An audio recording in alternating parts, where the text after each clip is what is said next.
Everyone, this is me Sadia here और मैं आपके लिए लेके आई हूँ एक और रीडिंग जो कि होगी for whoever needs it. Topic reading का रहेगा उन लोगों के लिए जो जानना चाहते हैं कि क्या आपका पर्सन आपको कभी भी प्रपोज करेगा शादी के लिए, हाँ या ना। अगर आप ऐसी सिचुएशन में हो जहाँ पर आपको बहुत टाइम हो चुका है पर्सन के साथ और आप जानना चाहते हो कि या अगर नया कनेक्शन भी है, इन दैट सिचुएशन भी आप ये रीडिंग देख सकते हो। लेकिन आप जानना चाहते हो कि क्या कभी ऐसा होगा पॉसिबल कि फ्यूचर में ये पर्सन आपको प्रपोज करे, क्योंकि राइट नाउ शायद वैसे कोई इंटेंशन शेयर नहीं कर रहा। तो उसके लिए ये रीडिंग आप देख सकते हो। इस रीडिंग में हम ओरेकल कार्ड्स भी ऐड करेंगे और ट्राई करेंगे टू सी कि आपको क्या करना चाहिए ताकि ये पर्सन आपको प्रपोज करने की सिचुएशन में आ सके। सो रीडिंग शुरू करने से पहले रिमाइंड करवाऊंगी कि एक जनरल रीड है, सबके साथ मैच कर भी सकती है और नहीं भी। सो जो बातें, जो मैसेजेस आपकी लाइफ में आपके सिचुएशन से मैच करते हैं, आप उन मैसेजेस को पिक करो और बाकी सबको छोड़ दो। अगर आप पर्सनल रीडिंग्स चाहते हो, पेपॉल से या इजी पैसे से पेमेंट कर सकते हो। सिर्फ तभी रीच आउट करो ताकि आपका भी टाइम वेस्ट नहीं हो और मेरा भी। So let's dive into the read and let's find out कि क्या ये पर्सन आपको प्रपोज करेगा, हाँ या ना। पहला कार्ड है द डेथ का, सेकेंड कार्ड है सिक्स ऑफ सोर्ड्स का। टू बी ऑनेस्ट मुझे लगता है कि ये पर्सन जो भी है जिसके साथ भी आप करंटली डील कर रहे हो, बहुत ज़्यादा चांसेस हैं कि ये पर्सन और आपका कनेक्शन जो है पहले ख़त्म हो और उसके बाद एक नया फेज़ आपका इस इंसान के साथ शुरू हो जहाँ पर ये पर्सन रेडी हो to give you what you want. So definitely propose करेगा, लेकिन एक मेजर मेजर मेजर ब्रेकअप के बाद आप लोगों का नो कांटेक्ट रहेगा एंड उसके बाद चीज़ें होंगी नई डायरेक्शन में जाएंगी। उसके बाद एक रिकन्सिलिएशन का फेज़ आएगा जहाँ पर ये पर्सन आपको शादी के लिए प्रपोज करेगा। मुझे लगता है कि मेजॉरिटी लोगों के लिए चीज़ें इतनी ज़्यादा हो जाएंगी टू डील विद कि आप सोचोगे कि ठीक है आगे नहीं बढ़ रहा कनेक्शन, तो it's better to move on. जब आप मूव ऑन करने का सोचते हो, I really don't mean with this card here आप मूव ऑन करोगे, लेकिन इस इंसान से टू द पॉइंट जहाँ पर आप इसको अपनी लाइफ के ऊपर हावी नहीं होने दोगे, जहाँ पर आप अपनी लाइफ का कोई भी डिसीजन इस इंसान के ऊपर बेस्ड नहीं रखोगे। जैसे फॉर इंस्टेंस, अगर आपको ट्रैवल करना है आप ट्रैवल कर जाओगे, अगर आपको बिजनेस करना है आप बिजनेस कर लोगे, अगर आप कुछ भी जो आप डिले कर रहे थे कि ये जब शादी करेगा या प्रपोज करेगा या फिर जब आपकी इससे शादी होगी तो तब आप परसू करोगे। सो मुझे लगता है कि वो चीज़ें आप फाइनली परसू करना शुरू कर दोगे और that's gonna be the moment जहाँ पर ये पर्सन आएगा और आपको प्रपोज करेगा। सो मेजॉरिटी लोगों के लिए मुझे लगता है कि आप ब्रेकअप के फेज से गुजर रहे होगे जब ये पर्सन वापस आएगा। It's not gonna be like कि एक ऑन एंड ऑफ सिचुएशन चल रही है, उसमें मुझे नहीं लगता कि ऐसी पॉसिबिलिटी है, लेकिन एक मेजर ब्रेकअप होगा आपका जहाँ पर आपकी नो कॉन्टैक्ट वाली सिचुएशन काफ़ी टाइम रहेगी। उसके बाद आप दोनों एक दूसरे के पास आओगे एंड देन ये पर्सन आपको प्रपोज करेगा। मुझे लगता है कि बहुत ज़्यादा आप लोगों को there is a lot basically जो आपको लर्न करना है, जिससे आपको हील करना है, जिससे आपको लेट गो करना है राइट नाउ गिवन सिचुएशन में। और मुझे लगता है कि जब आप ये सब कर जाओगे, जब आप अपने अंदर एक चेंज ले आओगे इस इंसान को लेकर, अपनी लाइफ को लेकर, अभी शायद आप हर चीज़ को इससे कनेक्ट कर देते हो, आपकी खुशी, आपका ट्रैवल, आपका बिजनेस, आपकी जॉब, आपका ये, आपका वो, आप हर चीज़ इस इंसान को like centre of the thought बनाकर सोचते हो कि अगर मैं ऐसे करूँगा तो कैसा होगा, फ्यूचर कैसे रहेगा, अगर इस तरह से अगर मैं कर लूँ तो ये सही रहेगा या नहीं रहेगा। सो मुझे लगता है कि वो सेंटर ऑफ अटेंशन जो आप इस इंसान को दे रहे हो, या वो एक सेंटर जो आपने इसको बना दिया है अपनी ज़िंदगी का, वो आपको निकालना है। इस इंसान को आपने अपने आप को सेंटर में रखना and then plan according to what you want, what you like.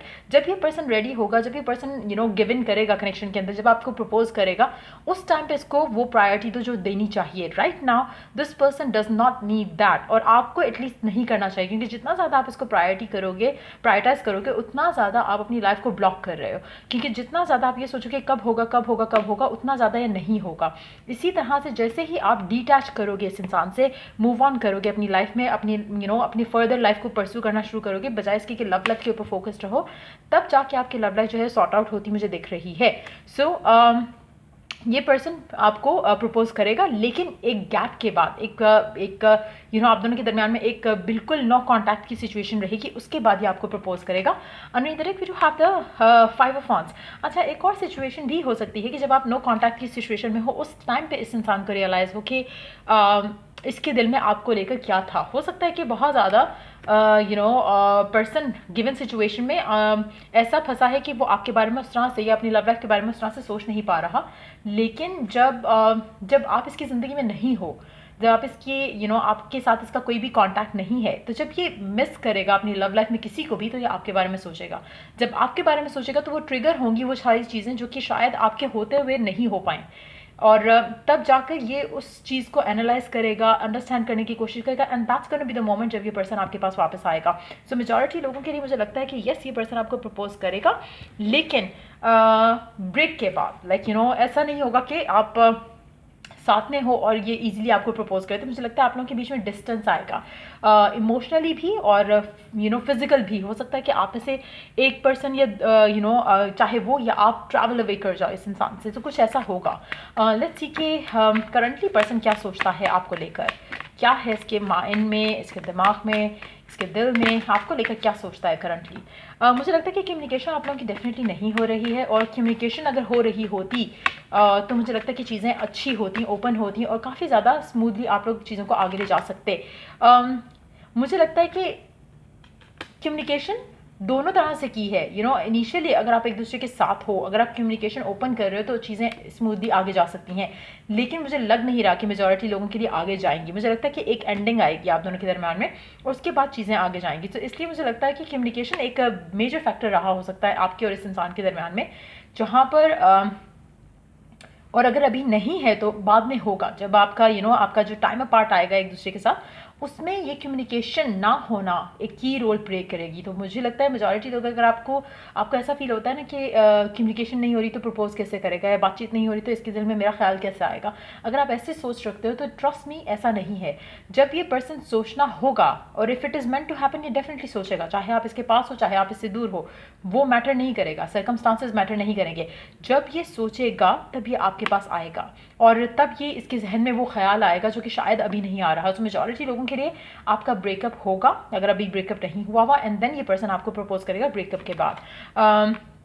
और आप में से वो लोग जिनका ब्रेकअप हो चुका है और आपकी कम्युनिकेशन नहीं है, कांटेक्ट नहीं है, ये पर्सन बहुत जल्दी आपको अप्रोच करेगा, क्योंकि ये ऑलरेडी आपके बारे में सोच रहा है। उन लोगों के लिए जो कि ऑलरेडी इन टच नहीं है, मुझे लगता है कि आप में से कुछ लोग ऐसे होंगे जिनके लिए आपका कनेक्शन जो है इस इंसान के साथ, उसको लेकर आगे परसू कैसे करना है वो काफ़ी मैटर करेगा उसमें। स्पेशली वो लोग जिनके लिए आप या तो ट्रैवल अवे कर चुके हैं या फिर आपका पर्सन ट्रैवल अवे कर चुका है। सो मुझे लगता है कि उसमें थोड़े डिलेज आपको फर्दर डील करने पड़ेंगे, लेकिन at the same time situation at least इतनी सही हो जाएगी कि आपको क्लैरिटी दिख रही होगी कि हाँ, we are meant to be together. तो वो एक कमिटमेंट या एंगेजमेंट की सिचुएशन जो है वो डेवलप हो चुकी होगी, और आपके लिए वेट करना उस सिचुएशन में ईजी रहेगा। तो मुझे लगता है कि बहुत ज़्यादा चांसेस है कि आपके लिए ये पर्सन आपको प्रपोजल सेंड करे और चीज़ें वर्कआउट हों, लेकिन मुझे लग रहा है उसमें भी आपको वेट करना पड़ेगा। उसमें कुछ ऐसे सर्कमस्टांसेस होंगे जो फेवरेबल नहीं होंगे on the time when this person is going to reach out. लेकिन अल्टीमेटली आपको आपकी विश और डिज़ायर जो है वो पूरी होते मिलेगी इस इंसान के साथ। सो लेट्स सी कि ओरेकल गाइडेंस क्या है आपके लिए फिलहाल।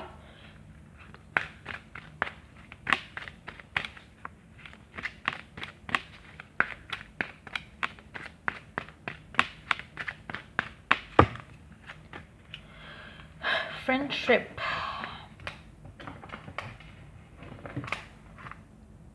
Friendship. Fairies and humans alike need friends. Now is the time to seek out those who will support and encourage you on your journeys to fulfill your dreams. Right now मुझे लगता है कि बहुत ज़रूरत है आपको उन लोगों की जो आपको हेल्प करें, गाइड करें टूवर्ड्स योर डिज़ायर, जो आपको सपोर्ट करें, आपकी विश को, आपकी डिज़ायर को। आपके लिए आपके फ्रेंड्स या आपके क्लोज सर्कल जो है बहुत इंपॉर्टेंट है, जो कि आपको मोटिवेट कर सकता है to take the right path forward towards your dreams. अच्छा, एक और चीज़ मैं आपको बता दूं, जो आपकी ड्रीम है, डिज़ायर है लव लाइफ को लेकर, वो तब पूरी होगी जब आप इस ड्रीम से एक इंटेंशन सेट करके, एक दुआ मांग के आप इसको छोड़ दो, एंड देन सरेंडर करो, एंड अपनी ज़िंदगी में बिजी हो जाओ। अपने be that your friends, be that your family, आपका टॉप प्रायोरिटी आपका पर्सन या आपकी लव लाइफ नहीं होनी चाहिए। जैसे सब कुछ ऑलरेडी सॉर्ट आउट हो चुका है, सब कुछ ऑलरेडी आप अपना ऑर्डर प्लेस कर चुके हैं, अब आपने बस रिसीव करना है, जब वो आएगा आप रिसीव कर लोगे। सो आपका एटीट्यूड वैसा होना चाहिए, instead of like getting upset कि कब होगा कब आएगा, ये चीज़ें आपने नहीं करनी। आपको अपने आप को उस तरह में बिजी करना है जहाँ पर आप अपने आप को पॉजिटिव रख सकते हो। सो कोई भी आपके ड्रीम्स, कोई भी आपके डिज़ायर्स जो कि अदर देन लव लाइफ है, आप उसको परसू करना शुरू करो, ऑटोमेटिकली ये पर्सन भी आपकी ज़िंदगी में आ जाएगा, जैसे कि बाकी चीज़ें वर्कआउट हो रही हैं।